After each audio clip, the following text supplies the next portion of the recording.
When I took up this job a decade ago, I could not have imagined how much our alliance would transform. Just as I cannot predict what lies ahead. But of this I am sure. While the challenges we face may change, the answer is the same. We are stronger and safer, Europe and North America, together in NATO. NATO Secretary General Jens Stoltenberg last week in Brussels, reflecting on his decade-long tenure at the alliance. He will leave his position next week. Stoltenberg began his term in 2014, coordinating NATO's response with the Obama administration to Russia's annexation of Crimea.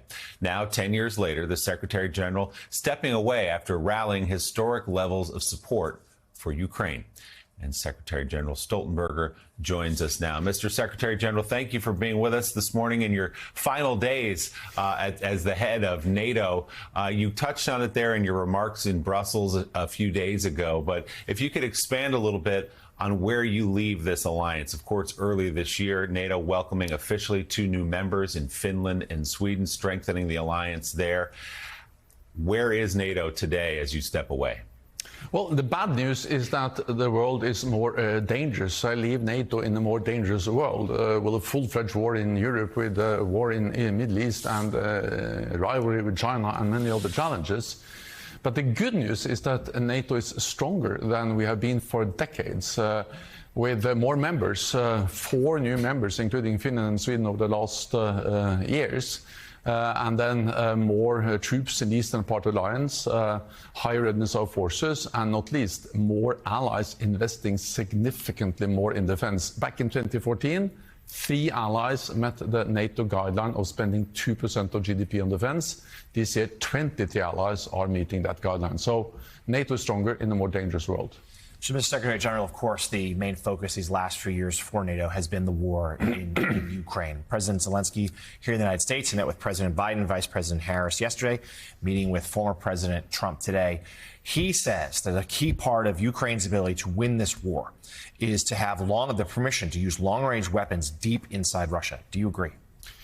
I agree that Ukraine should have the right to strike legitimate military targets inside Russia, and that's because that's in line with international law. We need to remember what this is. This is a war of aggression. Russia has invaded another country. That's a blatant violation of international law.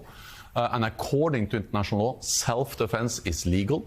And self-defense, as now Ukraine is conducting, includes also the right to strike legitimate military targets on the territory of the aggressor, Russia.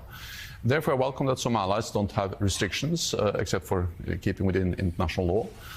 Others have loosened their restrictions, and that also includes the United States. So I welcome that there is an ongoing dialogue on these issues in NATO, and I welcome that we have seen some loosening of the restrictions.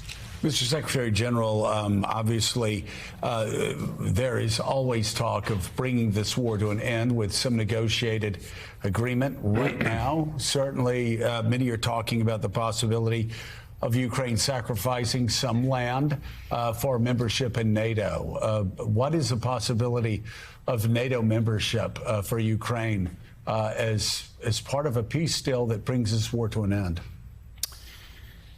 First of all, we all want this war to end, but the problem is that the quickest way to end the war for Ukraine is to lose the war. But that will not bring peace. That will bring occupation of Ukraine, and that's not peace. So the challenge is to get an end to the war where actually Ukraine prevails as a sovereign, independent nation. And the only way to achieve that is to convince President Putin he will not win on the battlefield, and the only way to get there is to provide more military support to Ukraine. Then it has to be for the Ukrainians to decide what are acceptable conditions for a peace solution, what are they willing to give to reach peace.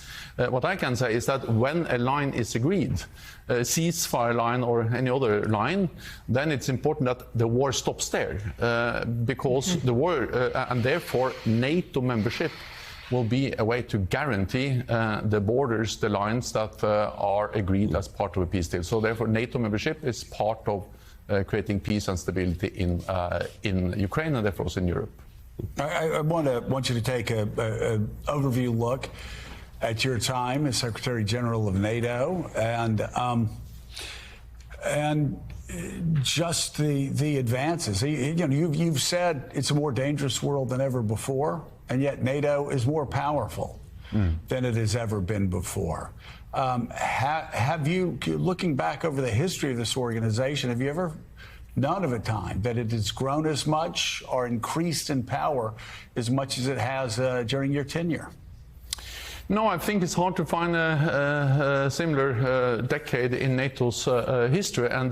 And the reason why NATO is the most successful alliance in history is that we have been able to change when the world is changing. That's exactly what we have done over the last decade. The other reason why NATO is the most successful alliance is that we stand together. We are 32 different nations with different presidents, prime ministers, political parties in power, but we are able to unite because a strong NATO is good for Europe, but it's also very good for the United States. The United States is big, 25% of the world's GDP, but together with NATO allies, we represent 50% of the world's global economy and 50% of the world's military might, and that makes the United States stronger and safer, and therefore NATO prevails as a strong transatlantic alliance. Mr. Stoltenberg, what is the level of trepidation about the U.S. election, and how is it being seen in the NATO countries?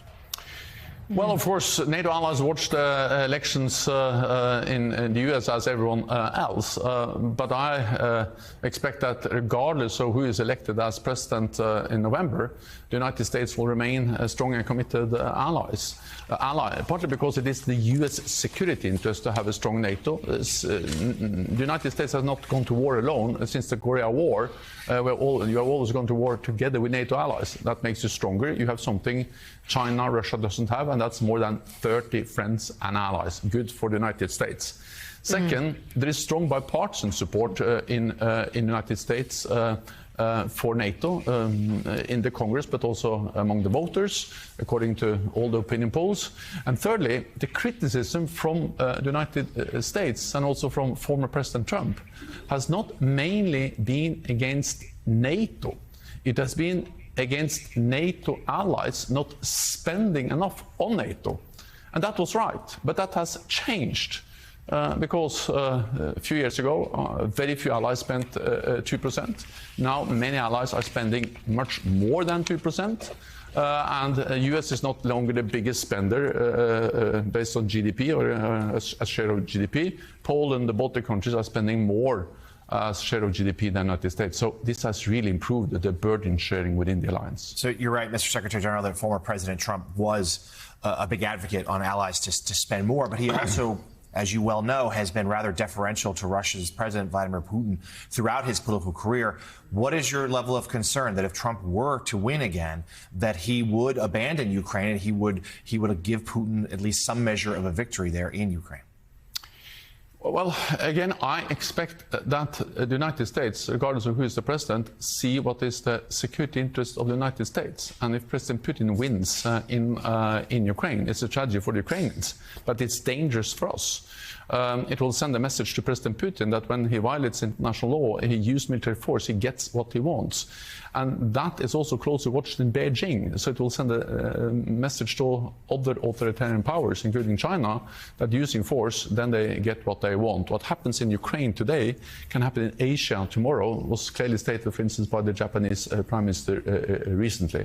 And then it's not for me to speak on behalf of any of the candidates, but I just know that when I worked with former President Trump, we had the issue of javelins, and he actually stepped up the military support to Ukraine and provided javelins. It is in the U.S. security interest to ensure that European allies and the United States enable the Ukrainians to stop the Russian invaders, and I expect that to be the position regardless of the elections.